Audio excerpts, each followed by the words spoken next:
Today, let's discuss the cancelled Kombat Pack 3 characters. That's right, even though Mortal Kombat 1 is most likely done with, you all deserve to know which characters were planned for Kombat Pack 3. So I reached out to a couple people who dug deep into the files to find out which characters were planned, most likely. There is no way to be 100% certain, but I'm at least guaranteeing 2 of these characters for sure, and the rest are also very likely picks. So in other words, I'm 90% sure these were the planned characters for Kombat Pack 3, but in the comments below, let me know which characters you wanted for Kombat Pack 3. What does your wish list look like for Mortal Kombat 1? Because another day means more Mortal Kombat 1 news, and this might be one of the final videos where I can say that. But you know what? At least we're ending on a banger by discussing the Kombat Pack 3 characters. Real quick before getting started, a fast shout out to Gamer Subs because every purchase has free shipping. That's right, just use code UNDERDOG or click my link down below. Every purchase supports this channel directly, it helps me out a ton, and you get some awesome products as well. Gamer Subs even has a new waifu cup, some new merch, and some new flavors for you to try out. So yeah, lots of good stuff. There's never been a better time to try Gamer Subs than today, so check it out when you get the chance.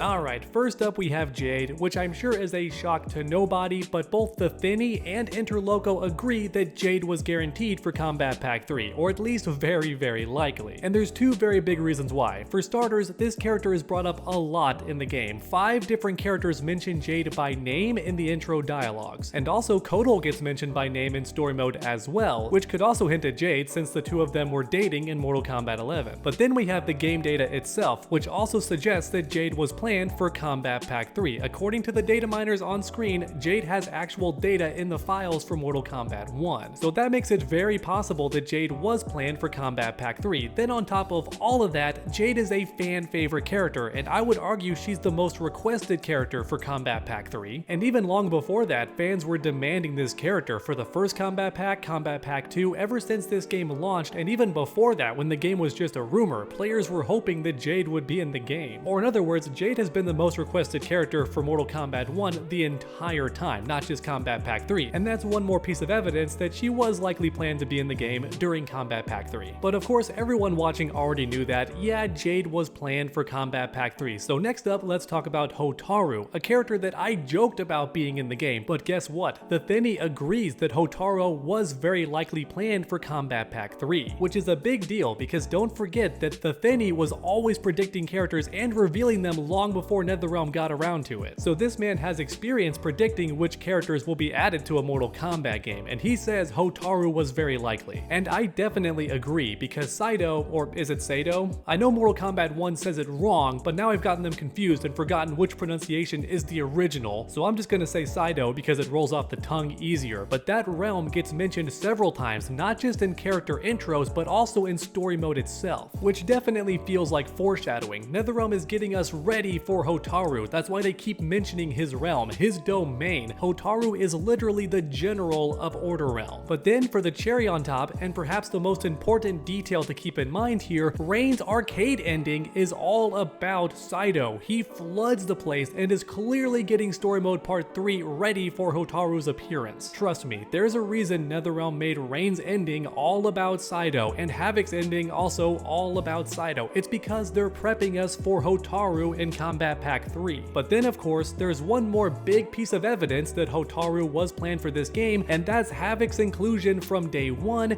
and also Havoc's expansion with the Chaos Realm. The main villain of Story Mode Part 2 was literally Havoc, so once again, NetherRealm is conditioning us to get ready for Hotaru, for Order Realm, the opposite of Chaos. Chaos Reigns was the prequel to Hotaru. It's absolutely meant to establish the next chapter. NetherRealm definitely had that whole thing planned, but then unfortunately WB said we're done with this game, time to make the next one, and as a result we did not get Story Mode Part 3, but it was definitely planned. We know that for a fact because insiders straight up leaked it and told us yes, there was going to be a Story Mode Part 3. And I'm not a gambling man, but if I was, I'd put money down that Hotaru was going to play a big role in that story and absolutely be a part of Kombat Pack 3. All the hints are there. And on the one hand, it's cool to know that Hotaru was most likely going to be in the game, but then it sucks knowing that he was kept out because because WB cut the game short. But then again, maybe it's a blessing in disguise, because who knows with NetherRealm, they might gender swap the guy and make him a chick, but he did always have a ponytail, and ponytails do look good on women. So maybe it could have worked, but I think that's too many gender swaps for one game, okay? Tekken 7 had one gender swap, and Street Fighter 6 did too, and nobody seemed to care, so maybe 1 or 2 gender swaps is okay, but Mortal Kombat 1 has 4 at this point, which is too many. But alright everyone, it's time for the 3rd and 4th character, which only Interloco seems sure of. The Thinny did not say anything about these characters, but Interloco seemed pretty certain that Cassie Cage and Kung Jin were going to be main roster. That's right, fully playable characters. And now I'm even more bummed that it got cancelled, because Kung Jin deserved his chance in the spotlight, and I just don't think he's gonna be in the sequel, whether it's called Mortal Kombat 2 or Mortal Kombat 12, Mortal Kombat 13.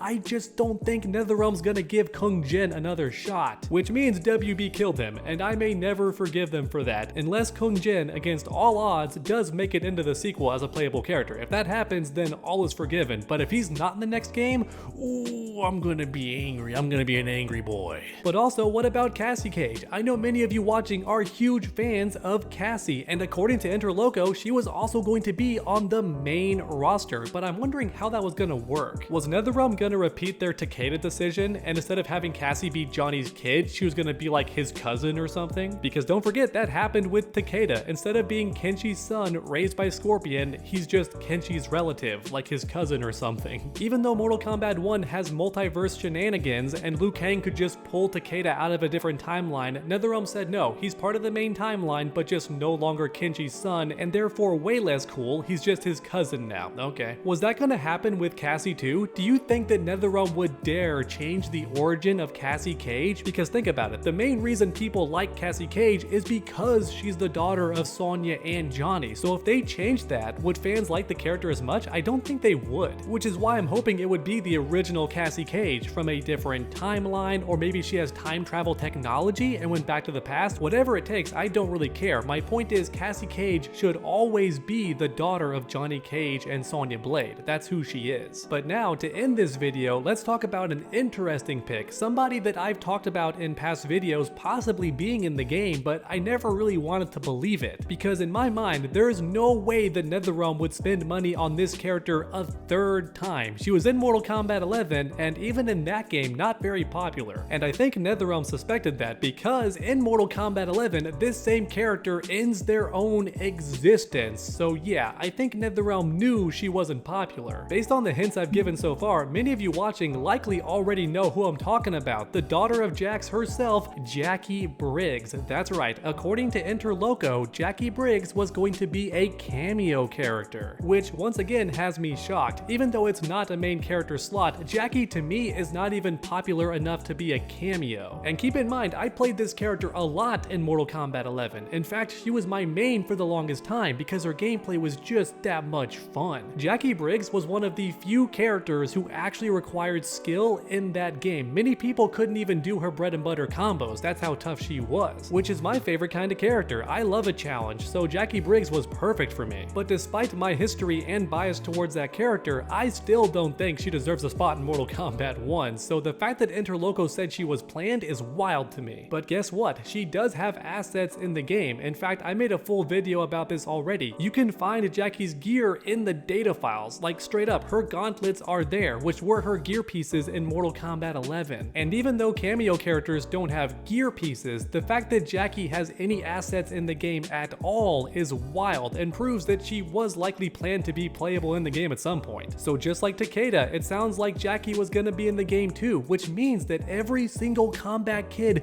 was going to be in Mortal Kombat 1. Man, I'm so mad this game got cut short, you guys. We would have had every ninja, every lady ninja, and every Kombat kid in the same game. It would have been incredible! Which makes the whole situation so unfortunate. Mortal Kombat 1 sold well and had a consistent amount of players in it. Despite what others said, the game did have a lot of players on console, just not as many on Steam, but the player base was there, it sold more than other fighting games, and yet it was still cut short. That sucks, man. But alright everyone, there you have it. The planned characters for Kombat Pack 3, most likely, according to the biggest data miners in the Mortal Kombat scene who've never really been wrong before. Both Interloco and the Thinny have been predicting characters for a very long time, so I doubt they're wrong about this. So So let me know your thoughts in the comments down below. As for me, that's about it for today's video, so leave a like down below if you enjoyed. It really does help the channel out a ton. And then finish that combo by subscribing and ringing that bell so you never miss any future videos. Make sure to come back next time, and as always, stay underdogs.